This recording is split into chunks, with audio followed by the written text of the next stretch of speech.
नमस्कार, आप देख रहे हैं एसपीएन 9 न्यूज और मैं हूं आपके साथ मनीष कुमार सैनी। शिवसेना यूबीडी के मुखपत्र में दावा किया गया है कि 22 फरवरी को अमित शाह और एकनाथ शिंदे के बीच पुणे में गुप्त बैठक हुई थी।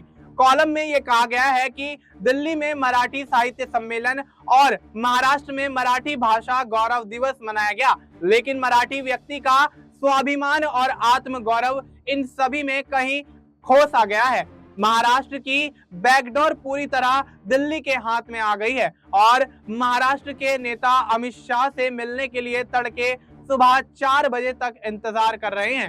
सामना के मुताबिक मराठा अस्मिता की सौदेबाजी करने वालों की फौजें आज महाराष्ट्र में खड़ी हो गई हैं। शिवाजी महाराज और संभाजी महाराज के दौर में भी वतनदारी के लिए गद्दारी की जाती थी और आज भी सत्ता के लोभ में दिल्ली को सलाम किया जा रहा है। जब उद्धव ठाकरे से बगावत की गई तो एकनाथ शिंदे ने कहा था कि यह मराठा स्वाभिमान की लड़ाई है, लेकिन वहीं शिंदे आज दिल्ली के दरबार में सर झुकाए खड़े हुए नजर आ रहे हैं। साथ ही आपको यहाँ ये भी बता दें कि एकनाथ शिंदे और अमित शाह के बीच सुबह सुबह इस मामले को लेकर क्या बातचीत हुई, उसका इन्होंने ब्यौरा लेख में भी लिखा है। उन्होंने कहा कि 22 फरवरी को तड़के 4 बजे पुणे के कोरेगांव पार्क स्थित वेस्टिन होटल में शिंदे और केंद्रीय गृह मंत्री अमित शाह के बीच एक गुप्त बैठक हुई। महाराष्ट्र का मुख्यमंत्री होते हुए शिंदे को तड़के 4 बजे तक अमित शाह का इंतजार करना पड़ा। सामना में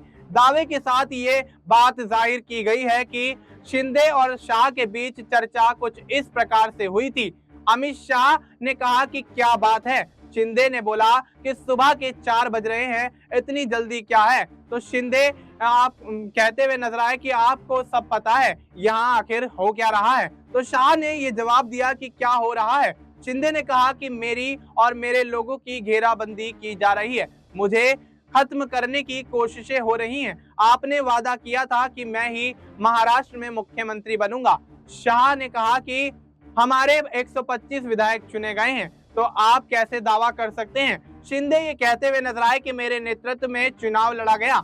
शाह ने कहा कि नहीं, मोदी जी के चेहरे पर यह चुनाव लड़ा गया, आप क्या चाहते हैं। शिंदे ने जवाब में कहा कि मुख्यमंत्री पद। शाह ने कहा कि अभी ऐसा नहीं हो सकता, मुख्यमंत्री हमारी पार्टी का ही रहेगा। अगर आपको सीएम बनना है तो भारतीय जनता पार्टी में विलय करिए, बाहर का आदमी अब महाराष्ट्र का सीएम नहीं बनेगा।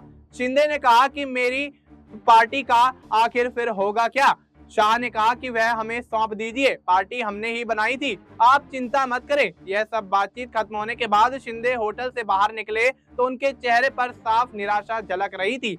अब ऐसे में निकाय चुनाव को लेकर हरियाणा के अंदर माहौल तैयार होता हुआ नजर आ रहा है, जिसके चलते शिंदे के महायुति के तमाम दलों यानी एनसीपी और भारतीय जनता पार्टी से बगावत के खबर यहां पर निकलकर सामने आ रही हैं। अब देखना यही होगा कि निकाय चुनाव में क्या महायुति गठबंधन एकजुट होकर रह पाएगा या फिर शिंदे कोई बड़ा खेला करते हुए नजर आएंगे। फिलहाल आपको इस मुद्दे पर क्या कुछ लगता है, आप अपनी राय हमें कमेंट करके बता सकते हैं। बाकी देश और दुनिया से जुड़ी तमाम जानकारी के लिए आप देखते रहिए एसपीएन 9 न्यूज।